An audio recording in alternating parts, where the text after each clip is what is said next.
Hello, welcome to JagaVision. I'm Jared Nyberg. I'm co-owner of JagaSilk, and I'm just moving my matcha kit out of the camera. Give me 1 second. We're on episode 123 of JagaVision, where we have way too much fun drinking tea, having guests join us. I go on some deep dives and some shallow dives and some monologues and some dialogues and there's 123 episodes of for you to kind of view through and see what you like. We also have musical tea on our channel, tutorials, all sorts of fun stuff. Today we're gonna have a couple guests join us. One is gonna be joining us live from Chicago. She's gonna be that's gonna be Sister Speak, Sherri Anne, just for a little bit there. But our main guest today is gonna be Erick Smith here. He's joining us for the 50 millionth time. Are we on 50 million and 1? 50 million and 2? Yeah, Cloudwalker tea, which I often like to call Cloudhopper tea, but that's wrong. I'm the Regis Philbin of this podcast. Yeah, that's right. You can just call me and I'll drop everything, which is not really that much, and come right down here. Oh, you're amazing! You're amazing. Okay, well we're gonna do it. We're gonna do it. So, but if our A-list canceled, so I'm here. Amazing. So when I was just in Montreal, and I visited this lovely shop that I love for quite some time now. The owner, one of the owners, Kevin Gascoigne, has been on JagaVision. He's joined us for the tea festival, and we were talking about pu'ers and stuff. And then I was also talking. I've been talking Shang and show pu'ers with Erick for quite a long time, and that's one of his areas of specialty is these ancient teas. So I thought it'd be really fun to take some teas that he doesn't really know what they are. I know all tea. You know all tea. But we'll pretend. We'll pretend that he doesn't know what they are. Elaborate runes. And we're gonna talk about we're gonna do a blind cupping. So I don't have I forgot my Where's our blind? I know, I didn't get the blindfold, so just give me 1 sec. I think this camera's a little low, so there we go. Okay. Is that better? That's better. Okay, so essentially, I'm gonna brew 4 different teas. 3 of them are sort of in a similar sort of not style per se, but we could say. Can we say that? We can say that. You don't. I don't know what we're doing. You don't know what we're drinking, but we're gonna drink it. I'm gonna make up some boiling water here, and just so Now, I have a question. Will the difference in shape of pitcher, we've got 3 slightly different shaped pitchers, will that offer unfair advantage to any of the competitors? The answer is yes. But who cares? we've now I haven't had enough tea today. we're now we've found conformity. We've almost, like some would say, they're the same. You know. However, the thickness of the glass, how the glass is made, I don't know if you can see this, but there is actually something different about those pictures, and one of them bugs me to no end. They were sold to me as the same picture. Well, two of them are actually the same. Well, this handle goes that way. What is it? When I put this on here, Yes. it fits. When I put it on here, You probably learned that hard way. oh, I did. Yeah, that fits, right? Anyway, I find that extremely frustrating. So These are the idiosyncrasies of handmade boutique teaware. and also being That costs $1 a piece. I mean, $24.99. Yeah. I paid more than No breaking the fourth wall of the tea shop. I paid more than $1. I know you. That's why it's funny. Causing trouble. That's right. The mischief. In the mischief. Why I'm wearing my purple coat. You're purple. Getting a jump on Okay, well, I'm not amazing. wearing it Amazing. correctly, but I did. Okay, Getting so- a jump on my Joker costume. So for those who don't know some basics here, and this will actually help with the cupping. Can you explain to everybody watching this basic question? What is shaman show? No, just what is pu'er? Oh, what is pour? Well, pour is a regional distinction which refers to teas which are technically they should be the large leaf variety, although that distinction isn't heavily enforced. There's considered to be, so technically it should be large leaf variety. From the Yunnan region, so border teas across the border into Laos, and, Thailand, Burma, technically are not considered pu'er, although they're essentially the same plant, and they grow in close proximity. Originally, pu'er was 6 mountains now, and then it expanded to 12 and 18, and many more now. How many mountains now? I don't know how many.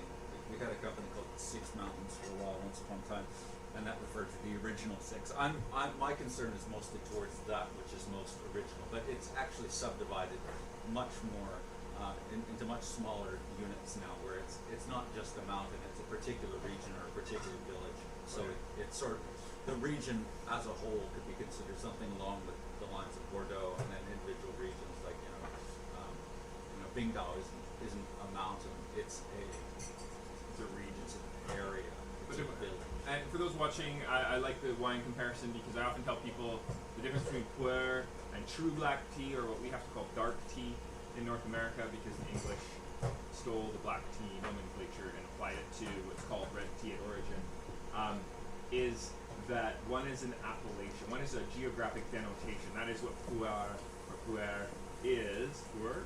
Can you say it for me? Pu'er. And one is sort of an overarching genre. So such as sparkling wine is sort of an overarching genre. Within that genre, there is or the true, like the beginning of it all is champagne, but champagne has to be made in Champagne, France, and it has to follow a particular production methodology. And there's certain yeasts that are required. The difference is that you can make champagne in California, and it tastes the same, whereas you cannot make pu'er outside of pu'er. You can't grow it in, say, Kenya or India. It's a tea which is absolutely tied to its environment, and it's something akin to like the rainforest of China.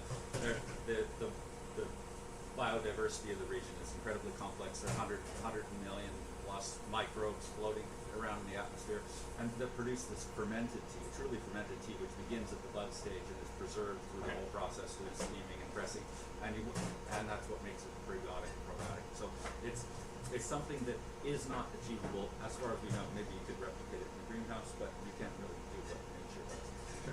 And so, or what makes up other varieties of tea in China, rock tea, cliff tea, all these other ones are transplants from the trees which originally would have been in this Yunnan region, and they take on the regional characteristics, and also the processing has a significant effect. But the plant itself, the Phoenix Mountain, is the same as pu'er, but it doesn't function exactly the same way.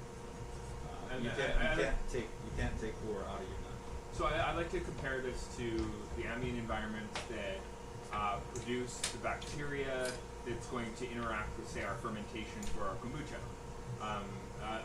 There's also when you're making miso, when you're making soy. When you're making miso, there's koji bacteria, and I think it's Aspergillus oryzae or something like this. And there's a particular bacteria that's required for pu'er. Do you know what it is? It's an Aspergillus something. I can't remember what it is, but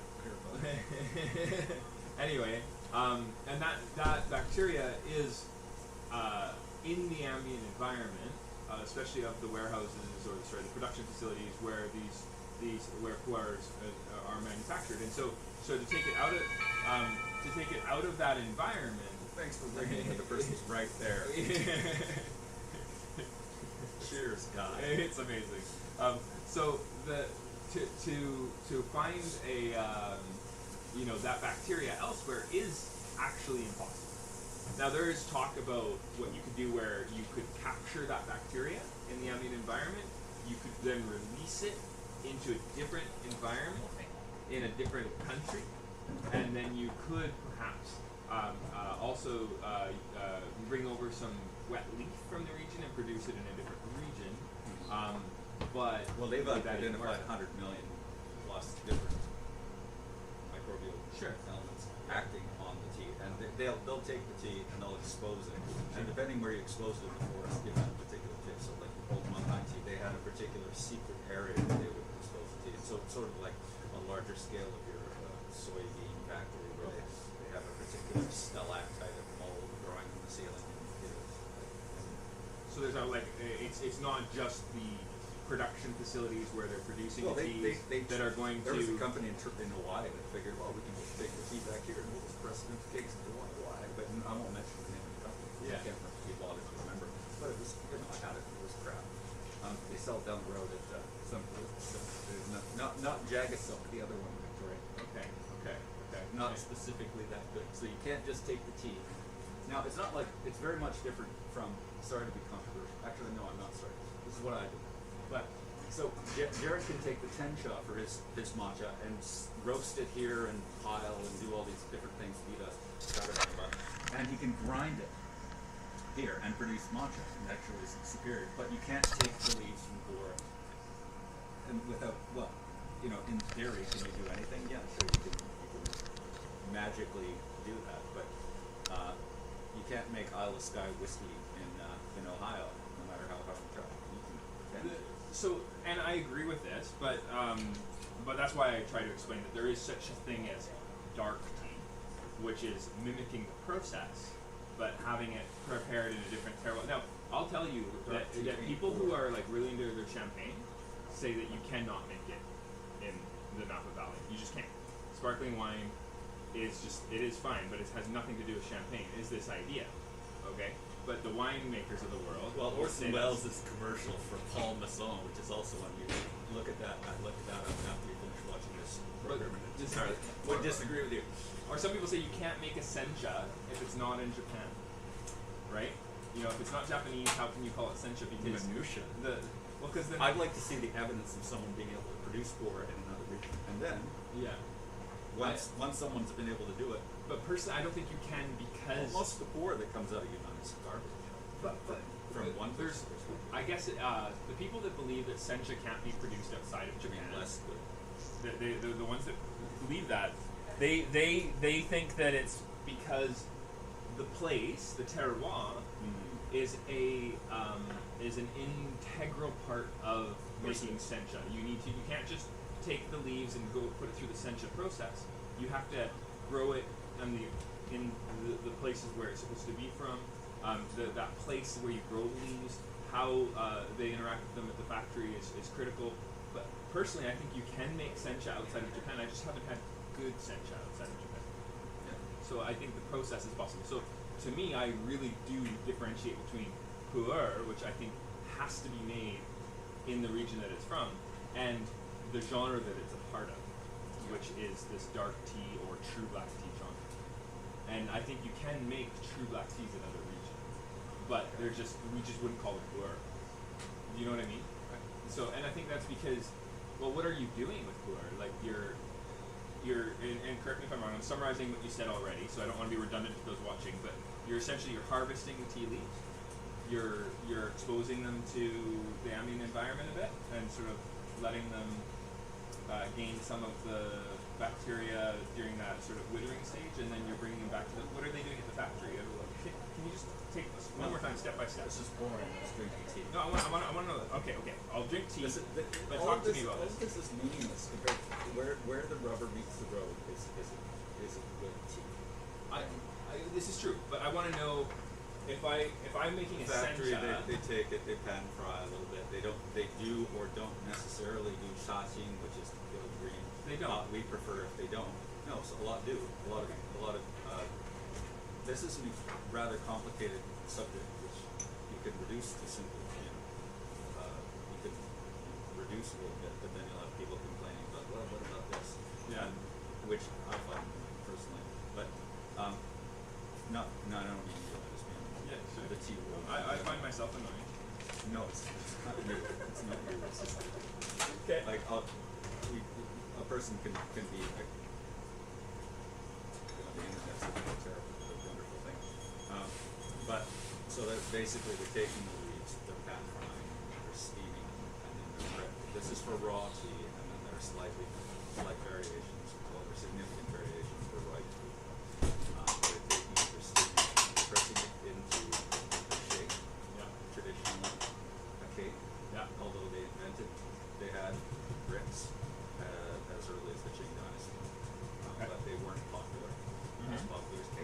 So they had cakes, and then you take the cake, and then you allow the cake to dry on drying racks, and then it will be stored in a warehouse for a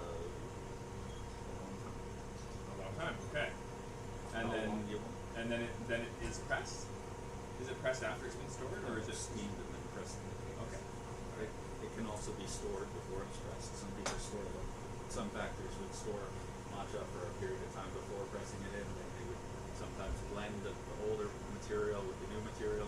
That's not done as much anymore because when the prices went up, they started burning through a lot of that stored material. It gets, it can get incredibly complicated. But what doesn't deceive is the quality of the tea on top. What do you think of that? That good smell?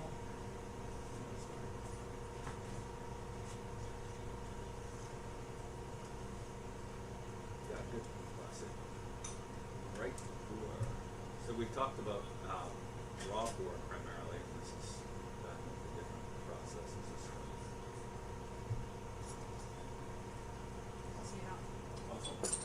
That's quite good. Okay. It's quite good. There's some spice to it. I find almost getting cinnamon bark. And it's just a lovely texture and good aromatic, earthy. Yeah, it's nice. It's a classic sort of straight ahead. Really.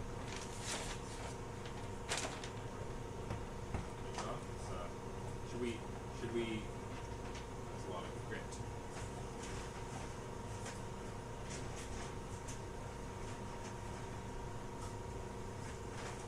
Did I just break some rules? Am I allowed to do that? Or do I need those oils coating the tea? Why don't we do 2 steeps of each to start? Just 2 brews, 2 extractions, 2 interactions. God, you're Okay, alright.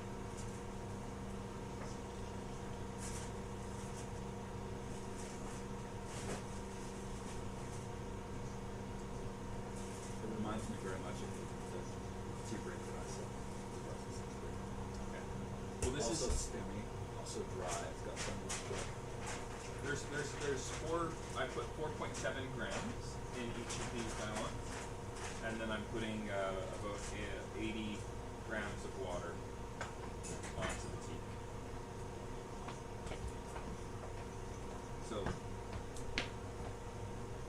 So I'm looking for what when I want to assess the quality of what I'm Basic stuff. Clarity. It's a little poop. I'm trying to get just the qualms of the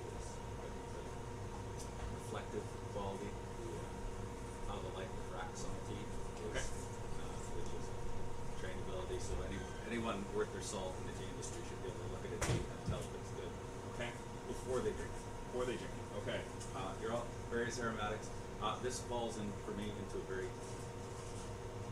sort of a classic category. So if I was to suggest someone to take this tea, drink this tea. Remember what the smell and the aromatics are like, and then this is not perfect. And there are a lot of variations within red pour tea. But if you remember this as a very classic, straight ahead and clean. Most pour tea drinkers would be happier or at least very satisfied with this as a quality tea done in a traditional show way. And by traditional, we think show has only really been made since the early 1970s. The right form of pour, which was created for the French market, but this, in order to sort of simulate what would happen in aged tea flavor-wise. Now here we have a raw tea, which is going to be very different. This is very good. It's got a lot of that buttery flavor that a lot of people look for, that sort of buttery, grassy thing. Okay. That smells really interesting. The things I liked particularly about this tea, the right tea, are that it's bright, it's clear, it's got reflects the light bulbs. That's a bit of oily sort of oily. The tea oils are kind of evaporating on the surface. Gives that sort of tea mist, you could call it, or tea fat. Tea oils. That's one thing I look for. I look for the amount that I salivate after I drink it, where it hits on the palate, and then not too much sort of static in the throat, which suggests pesticides. I have this image of High Mountain teas not being sprayed at all, but I maybe am misinformed. Again, Maybe there's a mixing of High Mountain. in theory, above 1,600 meters, you don't need to, because the bugs won't. What's the reality on the ground? Are we? Sorry, I didn't rinse between, but Oh. Now that you're brewing this at a competition strength, Okay. which is tea tasting strength, which is not a way that I would recommend for enjoyment. But this is this is not technically a tea testing set. sure. But yeah. But tea testing is 5 grams brewed for 5 minutes, Sure. and then you have a little spoon. But the spoon is obnoxious. I did that for the Art of Tea magazine, Fisher and Taiwan a few times. Although I wasn't credited in the magazine. But But, you found it obnoxious. No, look. You have people going through a line of tea. You might have 20 teas lined up. They've all been steeped for 5 minutes, and the taste of much of them is atrocious. And you're going around with a spoon and just. Yeah. That's what I mean by we're doing it in a slightly modified tasting. Sure. Yeah. Yeah. No, I hear you. Whoa. You find it astringent? You find what it is this terrible? No, it's just. I'm sure you could make this tea and have it taste good. Why don't I do? This doesn't taste. This is not how I. This is not how you would drink it. To make it, but I imagine the aromatics will tell us if underneath. Well, I mean, one of the things that was interesting is that this is a leaf that has not been broken up, pressed, or it's broken. Yeah. So this is why your tea bag comes in dust. It's because the little fragments of tea will steep out a lot faster. We have more surface area. We have faster extraction. When you have it in chunks, you're gonna have less surface area. See, this reminds me of matcha. This one, interesting. What is it about it that reminds you of? Did you say matcha or something else? Matcha. So, what is this? This is the raw. Like this stuff. Okay, so the matcha in Chinese is matcha, which means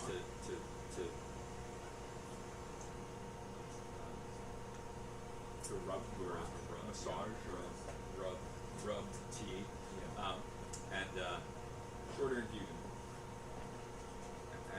But there's another similar term called matcha or maosha.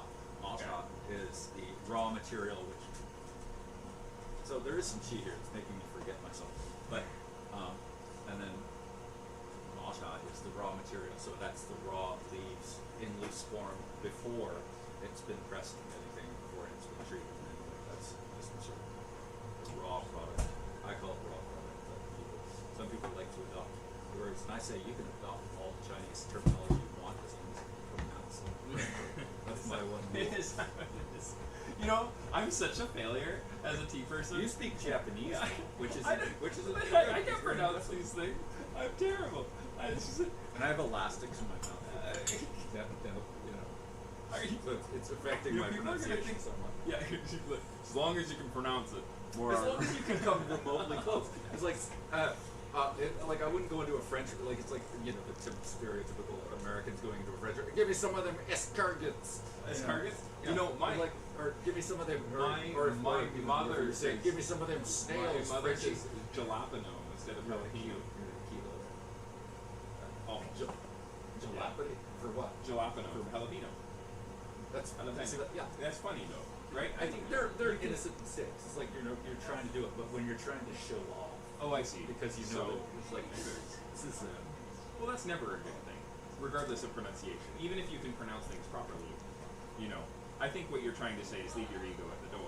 No, I'm not saying that. I'm just saying if you have an Bring it ego, with you. make sure you put it in a suitcase, fold it nicely. You can have an take it ego out. when you've achieved perfection, and then until then, maybe a grain of salt. Man, hilarious. Okay, so This is basically an OKT, okay, but it doesn't really. it's okay. No, it's a quality tea. Okay. It's not benefiting at all from this. This extraction. I did go a lot shorter that time, Yeah. so it brought out less tan. And maybe I'll be a little bit kinder with this one because this is also. Maybe this is why tea professionals become so jaded, is because like they have to drink 50 different teas like this every morning for their entire lives, and go. And most of it's just really unfulfilling. Right. And then you. Unlike us, we only deal with the cream of Japanese and Chinese tea. I wish that were true. Do you really? Do you These never days. get bad tea? I don't deal with samples. My collection is curated, Okay. and it's already been curated. I curate the collections that have already been curated. I mean, I get some of that. Like I have like for Japan, I travel direct, and I have these direct connections, and Yeah. I am able to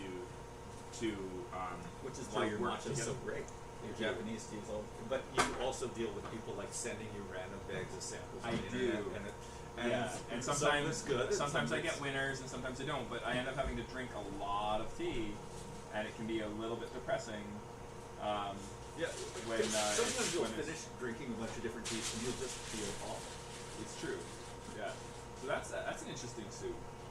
That's It's a very. bit cloudy. It's a bit cloudy. I would suggest it might be on the rather young side. Okay. Whereas this tea, Yeah. based on the clarity, it's clearly had enough time for the enzymes to settle down. We would say that in ripe pour tea, the dark pour tea, you have a minimum of 2 years for the teas to settle after production, and you don't much same principle as Cabernet Sauvignon. You don't drink anything less than 2 years, and there are physiological reasons for that also. So this is probably a young, right? This is I'd say like 18 months. Okay. Well, actually, it tastes better than that, but it is cloudy. Tastes Pretty decent, right? It tastes okay, but I would say that no more than 2 years. I like the smell of the cup. I think this will be a tea. Like if I were buying tea to have sit around for a little while, knowing that it will produce a good result. I think Yeah. this is because it's not like you can't just magically have tea become old. It's just generally we don't sell teas that are less than that. Sure. Because unless people don't know any better. I personally find this one more enjoyable than the second one we had. But I think it's a very different style, right? The second one had a lot more acid. It's got a lovely color, full body. This is Smaller leaf variety than the first one. Sure. Yeah. So that's going to give you more of that xiang, which is the milky taste. When they call it like there's milk oolong, and I don't drink milk oolong, so I don't really know what that means. People ask me, "Do you have milk oolong?" And I just say no. Jinchuan is kind of the precursor. It's just a buttery oolong. People that mess with your head, I've actually had samples. Talk about bad samples. Somebody sent me a sample once of oolong with milk powder in it, and I was like, oh my god, that is just not very. I mean, I didn't. Yeah. But Jinshu just means specially selected, so it has nothing to do with Jinchuan. Jinshu. It's JINXUAN, and it's Means to choose. It is a cultivar that was grown in a nursery in Taiwan that's credited with being sort of like producing this buttery flavor. But having lived in Taiwan Sure. for 7, probably close to 8 years, I know that and having translated a book on the way of tea, which was later edited heavily for accuracy, Sure. that sometimes the English and the Mandarin don't line up in a perfectly precise way. You mean all so, languages and can't? nor should it. No, it should. Like sometimes there's a better name in English that doesn't really have anything to do with the original name, because like, you know, one example, which is a poor example, is like Black Dragon. Like Black Dragon, oolong, people will tell you, people used to tell you that, oh, oolong means Black Dragon. Well, yeah, sort of. It does technically, literally mean Black Dragon. It actually, but it's in Chinese, the word oolong is an adjective which means ridiculous, which actually is far better descriptive of the process of drinking a good oolong tea. Where you drink it and it's like smoking marijuana or something. You drink good oolong, you're up in the mountains, you laugh your butt off. Right. Yeah. That's why it's called oolong. It's got nothing to do with It makes you feel ridiculous. It's got nothing to do with Black Dragon. But that's what they tell the tourists because it's easier. Sure. Than explaining the other thing. Yeah, you're gonna get high. They don't want to say that.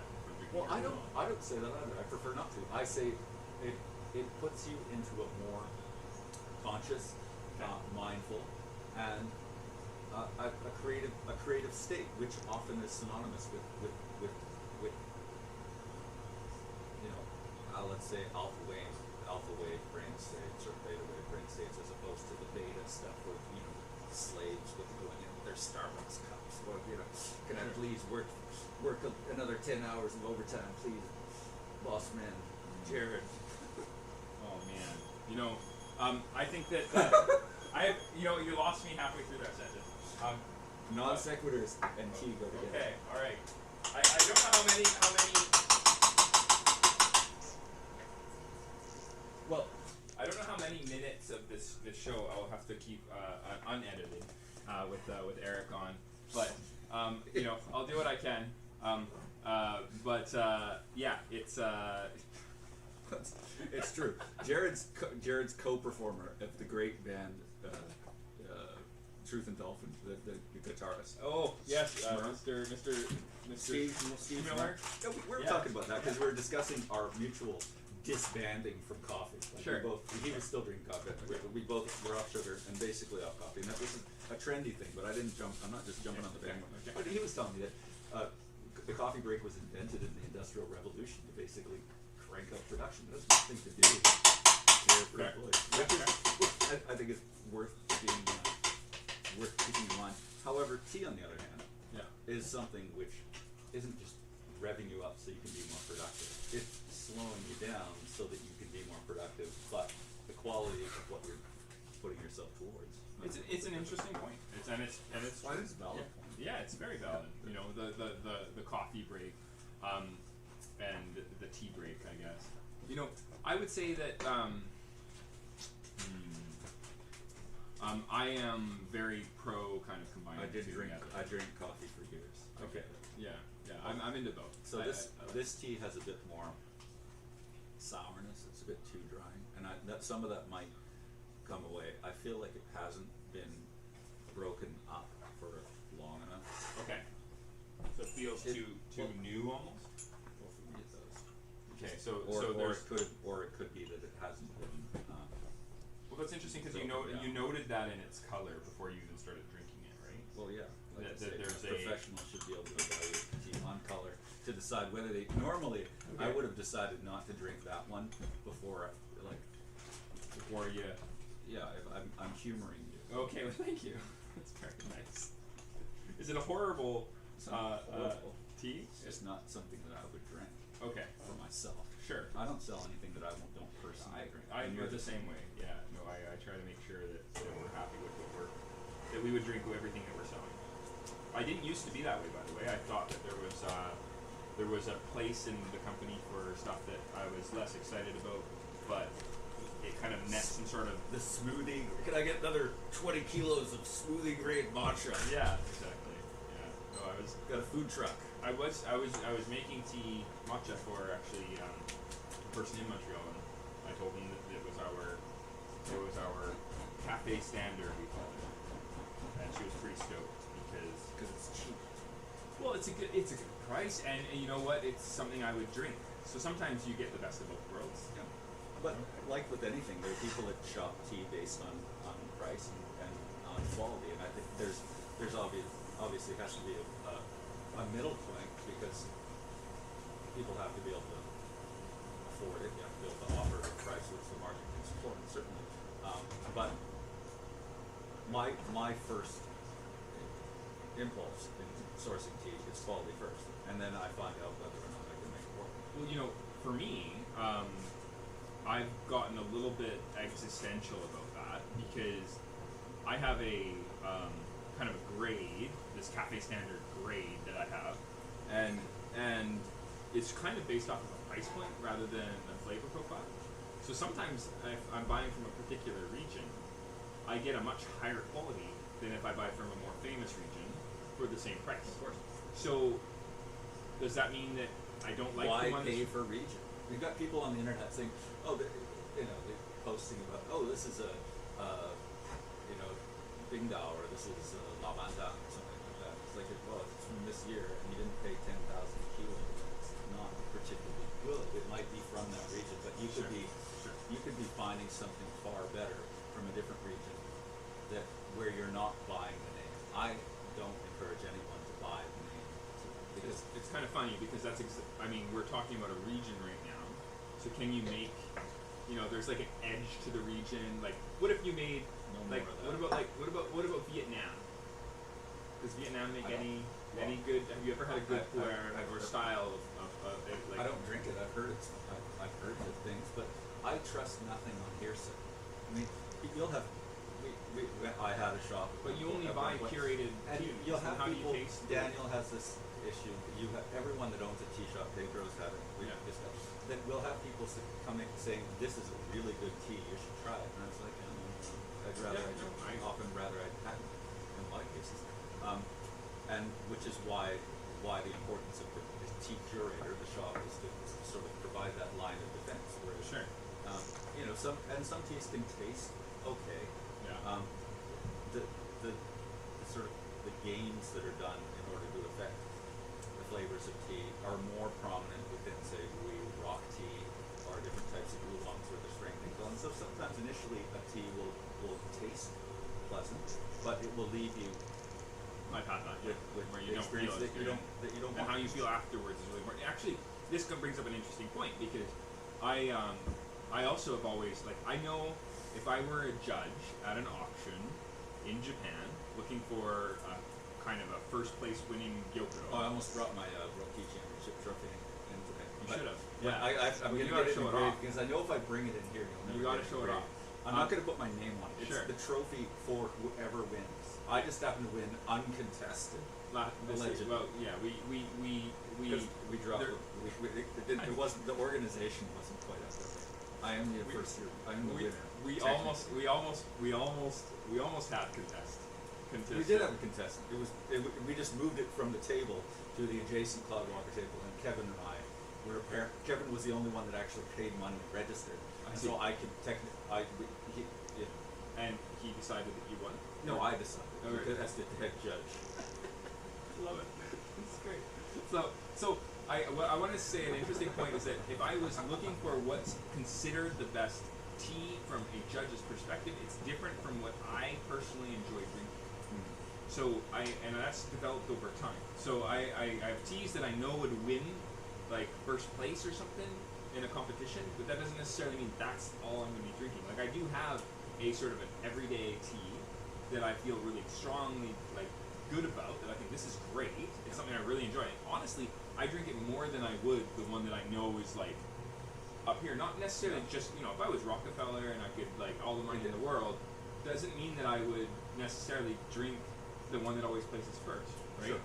So there is a certain amount of there's not necessarily paying for the region, not necessarily paying for even what judges would say that is the best. There's a subjective element that you develop over time for yourself. For example, I was at a dinner last night on the mainland, and we had 4 teas, and one of them was a cake tea that was about maybe $100 for a cake, which is respectable, and newly made, and then one was from I think 2014, small sort of 100-gram brick that was 20,000 RMB, which is about $4,000 Canadian dollars for 100 grams.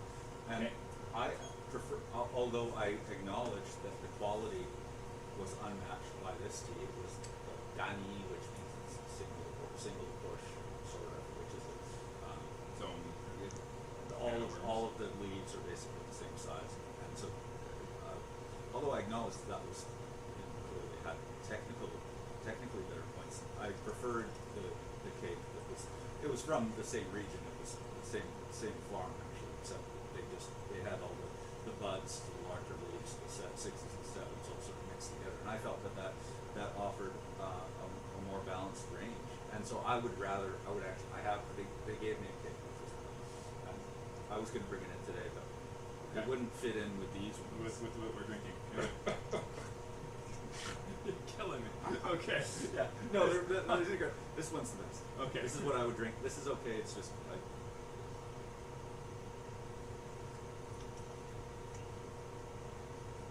It just, to me, this flavor doesn't say pour at all. Would it speaks something different to you? It reminds you of this, you said.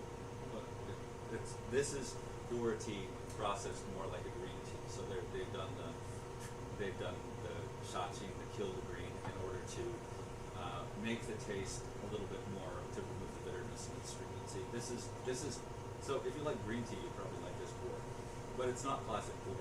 It's tried to bring out that buttery, nutty kind of notes, which are fine, but okay. I mean, I'd rather drink sencha. If you're gonna do sencha, do sencha. I see. Okay. No, that's fair. You know, and this is why we're drinking it blind. I really am interested, and there's going to be a great reveal at the end of this show. I'm going to explain exactly what each of these teas are. This is. Well, now you're adding new tea. I'm adding a fourth tea. This is a fourth tea. Yeah. So in case he does a little magic editing, switcheroo, this is a fourth tea. I should have showed everybody all of the leaves. I'd like to know what you think. Because my opinion is only my opinion. I mean, okay. I'm not a pour specialist, and I don't have. What is it you said about salt and tea? I can't remember what it was. Not everyone's gonna be right all the time. But this, I would say, looks better. Does it look good? Well.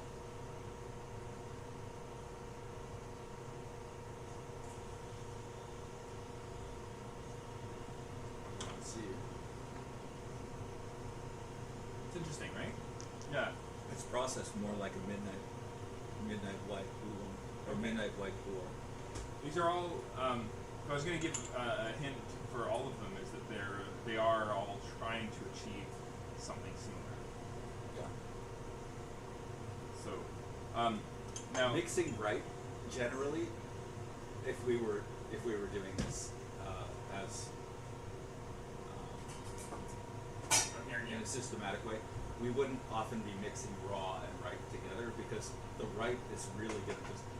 It would be like if you had a beer flight and you had a super hoppy beer called a palate killer to begin, and then you're trying to taste like a Hefeweizen or something, something like a wheat lot lighter. Beer. Yeah, and I don't like beer, but I used to. I enjoy a good craft beer. Good.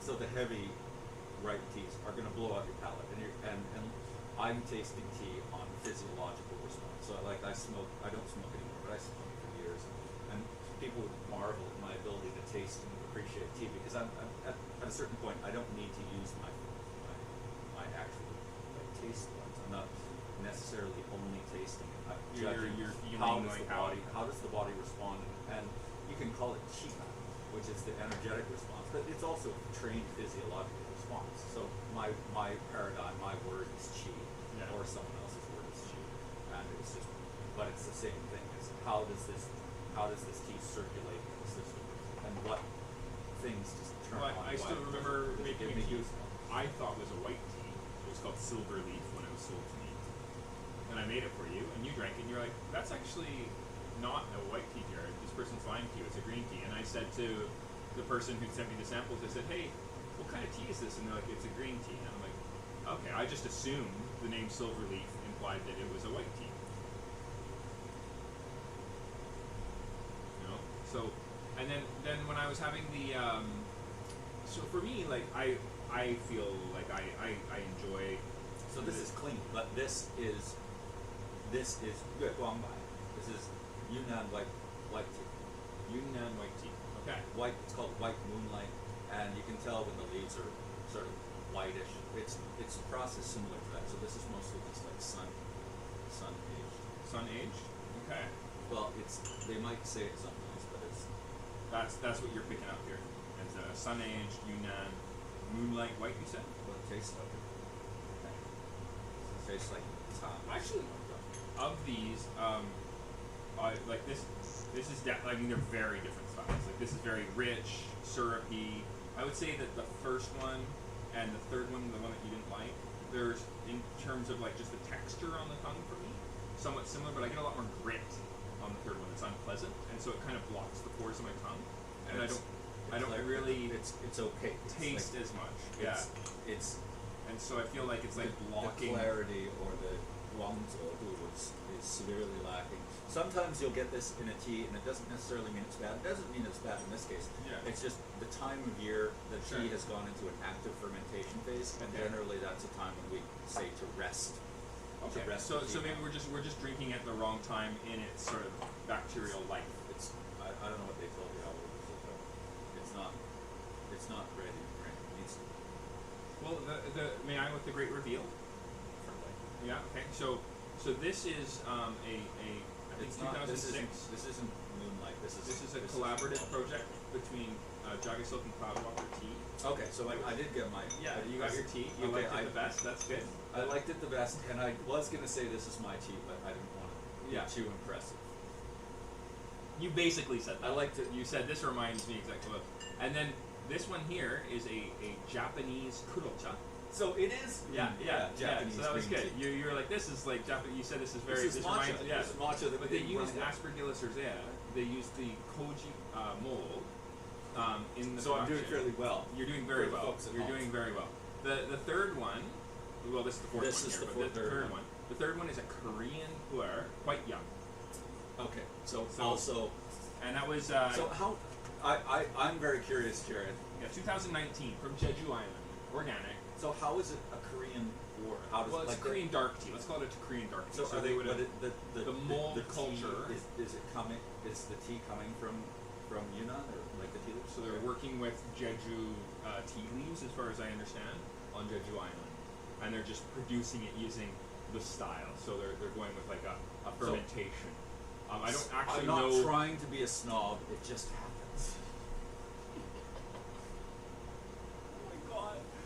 Oh. It happens in the blinds. We're going into the blinds. Just like, you need.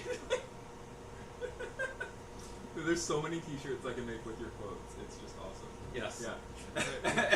and thank you for joining us on Erick's final appearance on JagaVision, episode 123. Send your complaints to. We are so heavily care of JagaSilk, 633 Courtney Street, Victoria, British Columbia. Insert. I'm sure you could Google the postal code, kids.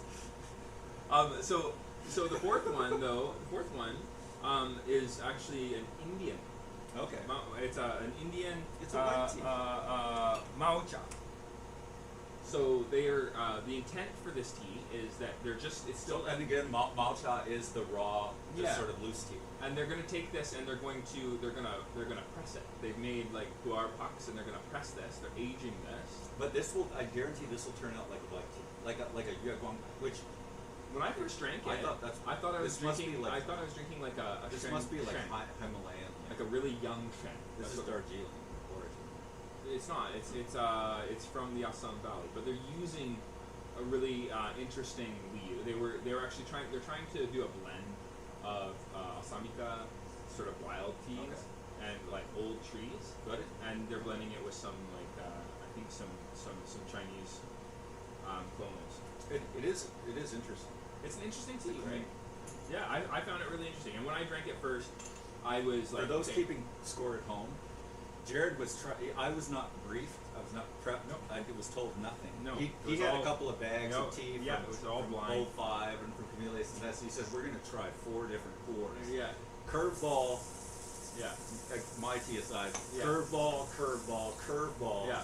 4 in a row. Casey swings and connects this time. Casey did not strike out the top this time. This is very Casey good. Connects. This is very good. The crowd goes wild. Bench clearing home run to win the I like game. that you tasted Japanese tea in this koji mold kurocha.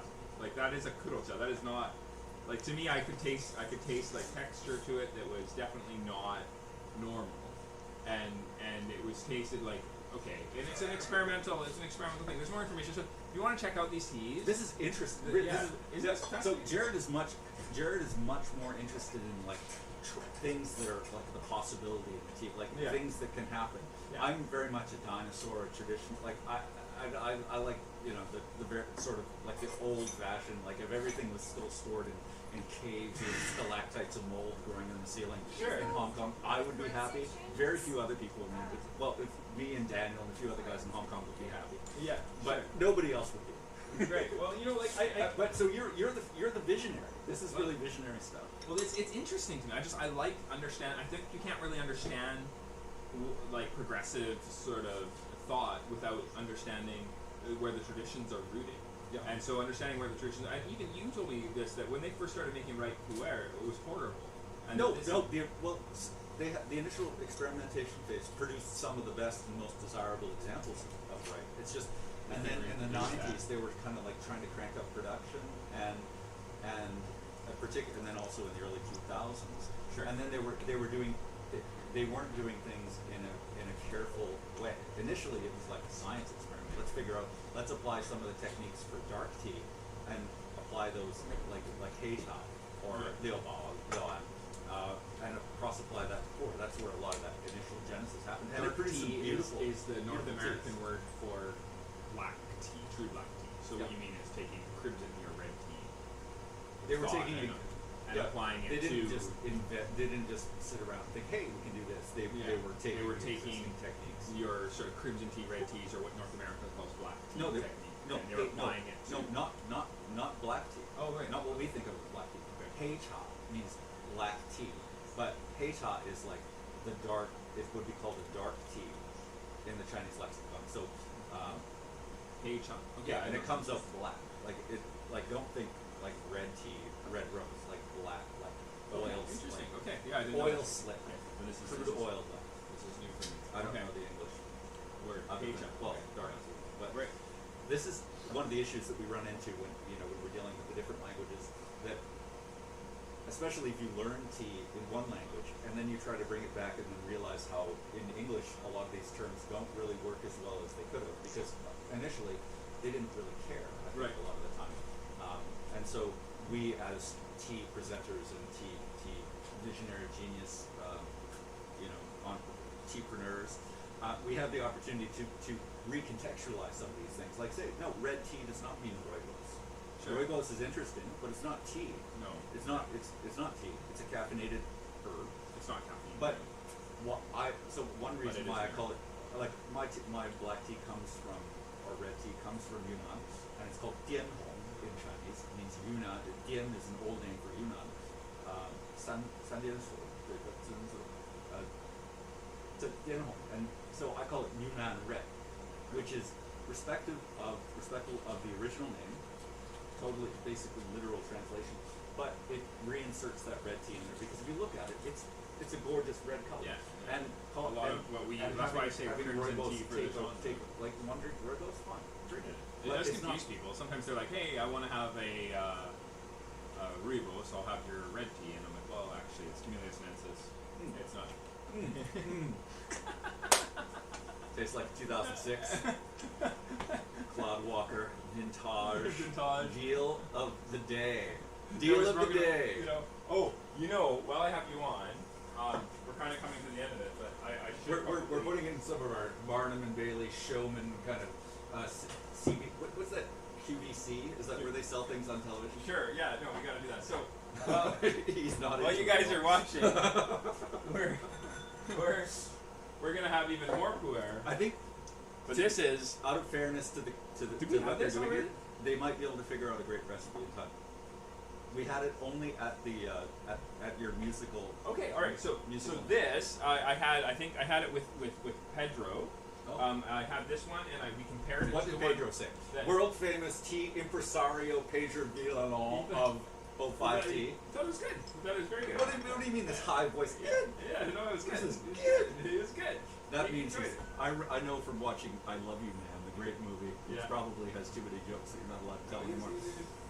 That your voice went high. It was good. It was good. He liked it, actually. I think at least that's the sense. Previously, when your wife was presenting this tea. She was Right, agitating the right. I don't know if they do that in port, but anyway, Maybe there may be have, a bit like, of a nicer- sediment because yeah. we had you. Well, by we I mean you had to make certain compromises in the brewing because initially you tried one way for a really long Yeah. extraction, but it didn't quite work. The Right. way you hoped, so That's you had right. to do it a different It way. was actually incomplete. So what's happened here is, I should tell you after. Drink this. What do you? Does it smell good? The only correct evaluation for Cloudwalker tea is amazing. My mind is melted on the floor. Is that what it is? Which is why I have almost no reviews. But if you'd like to leave us a Google review or on Cloudwalker tea, Cloudwalker, not Amazing. Cloudhugger, And like you used to call it. You should know that Cloudwalkertea.com. JagaSilk and Cloudwalker have a collab tea about to release. I've been waiting. Well, we did it up until about 2:30 this afternoon. I think Jared's having second And thoughts. we aged this 2006 in a pottery bowl. And so, just compare, and just compare. What do you think of that? In a bean bowl, but comparing the hot tea to this is coming off a little bit lighter, Yeah. which I think is great for that's a refreshing Totally. drink. But we're not getting quite all of the thickness Okay. that we do from sort of the hot extraction. It's got a nice color. But a lot of the points really come across. Yeah. And I think agitating it actually does kind of It's a big blend difference some between because this- then you're getting more of the umami And what you Japanese had, points. yeah, And is that the this mushroom. this is cold extracted. So when you had was I did sort of a glorified If gongfu this is cold extraction, that's darn right miraculous. Isn't it You amazing? Should I'm ready. You were So- an honorary so, wizard. Well, we were It's not just the Harry making Potter it. glasses. We were making it, and we were like, this is just not producing anything that has like. Is that a lightning bolt scar I'm seeing appearing on your forehead, sir? Wizardry. Nothing short of wizardry. But the what we did is once it was all sort of like we went and we tried it and we're like this isn't working is we actually stirred it some more.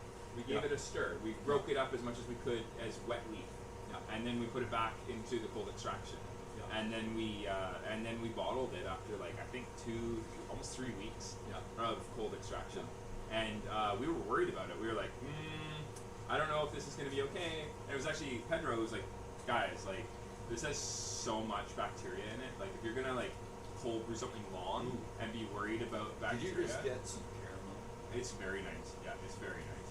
Yeah. And I'm finding it. I want to let you complete that point, but I'm getting interesting things out of this too that I don't get from a hot Exactly. extraction. And there's That's a lot of times the cold extraction draws out more fruit and florality. So you're actually getting like this kind of like this. It's not like an acidic high note at all. It's just like this very interesting like. It's like This is composty like flavor in a good break way. out the tiramisu time. Yeah, totally. Yeah, this is Light a few great. candles. And I actually Run went yourself a bath. to a Treat restaurant yourself. in town. This is a treat yourself moment. And I think they're gonna I'll talk about it next week if they release it. But this is a brand new product, and I'm super stoked about it. So we're gonna be doing these cold, and I've been talking about it on the show a bit too. And it also this type of tea, right pour, helps to regulate. Well, pour in general, but right pour helps to regulate blood sugar, helps to and reduce cholesterol. So you can have dessert with this tea. This is not a statement of fact, but it's an anecdotal statement. You could drink this tea and eat dessert and feel no guilt. Amazing. That's a quote from Jared that I said off camera. Another edited moment brought to you by JagaVision. Thank you for watching. We have gotten to our 3 o'clock end time about 10 minutes ago, but it has been a joy. Who says tea doesn't make you high? I love that you were able to nail these blind. I thought that was really cool. All I'm four. into that. All 4 of them. Yeah, no, we're in a good place. If you want to buy the first one, you can get it on cloudwalkertea.com Or in person. or in person. You can also come to JagaSilk when we You release can the try collab. this. You can try this in person at JagaSilk. Totally can. And then the second one is kurocha that you can get off of the O5T webpage. Okay, and you can do the same cupping side by side. If you want to get the Korean one, it was sold to me by Kevin Gascoigne saying it was very two-dimensional and not very interesting, but it's interesting in that it's a rare made in Korea. I thought it was funny. I had to get it. And then the fourth one is part of their Community Sinensis experiment. They bought a bunch of tea equipment, and they have a tea studio in India. They're bringing in some really interesting tea sort of manufacturers from China, from Japan, from India. They have all these really amazing folks who come in and work with the locals and are developing new teas. It's a very interesting, innovative project, and it's called the Tea Studio. Anyway, this is I don't think it's come out yet. It's just part of their experiment. So watch out for their matcha or anything that's like calling itself a puer or whatever they're going to call it from the Tea Studio. So these two are from Humile Sinensis. The middle one is from 05 Tea, and then the puer tea you can get from our good friend Dr. Midnight here. And you can also get it here by the cup. So some final pieces here. Only on Fridays. Only on Fridays. Tomorrow is one of those Fridays. Another interesting thing is that we were just on Desert Bus this morning. I was just on Desert Bus this morning. And Desert Bus for Hope is a charity that raises money for toys in in children's hospitals. They just passed the $9 million mark. They're a local Victoria charity. And 12 years they've been at it. How much did your matcha raise? And I donated some matcha to be auctioned off, and they were able to auction it off for $6,500 USD to contribute to that total. I'm so stoked. Really excited. If you watch it after it goes, they post the show in like segments later. You can look for the JagaSilk section. You can also go back to when we were previously on before the pandemic in 2019, 18, I think also 17. There's 3 years of me just going on. I think I brought Jared Nyberg on, and he helped me set up my mill that's been milling behind me this whole time. And we actually milled matcha live on camera and served all of the people at the Desert Bus place. They were playing the world's worst video game, and people watching donate to keep them playing. It's called Desert Bus, the game. Was that the one where you just drive in a straight line? Yeah. For Nevada Desert, and there's there no way to win. and back, and if you go there and back, you get 1 point. If you crash, you start at the beginning, and it's in real time. I've heard of it. Yeah, so it's this sadistic thing. People watching donate to keep them playing, and they generally get to about 8 days of straight driving this bus without crashes, or sometimes they crash. But if you take out the bus stops, you get an extra point, which is kind of cool. Like they suddenly appear on the side of the road if you're paying attention. Yeah, but the bus veers slightly to the left the whole time, so you have to tap the controller so that you don't occasionally. Yeah.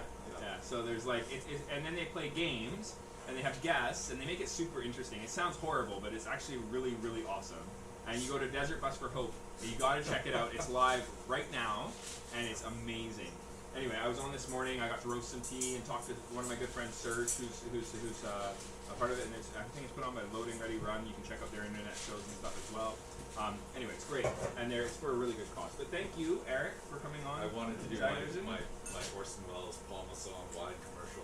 Okay, let's do it. We'll end with the Orson Welles commercial. If you haven't seen it. Okay. This is a new California Chardonnay by Palma Saw. It's vintage. He really does that. So, but the good thing about this tea, as opposed to California Chardonnay, is that you can drink an entire bottle by yourself with dessert and drive home perfectly fine. That's how I'll mark Which we can't guarantee with any other beverage. Thank you for watching. Go to jagasilk.com to check out our articles and videos and all sorts of stuff. If you're watching from YouTube, click the subscribe button, notification bell, and you'll know when we go live next. We go live every Thursday at 2 o'clock. Looking forward to doing a live stream again. You'll see edited versions of these live streams that you can check out on our YouTube channel. There's 123 episodes of them now. So thank you for watching. I might be back when Jared forgets about this experience. Take care.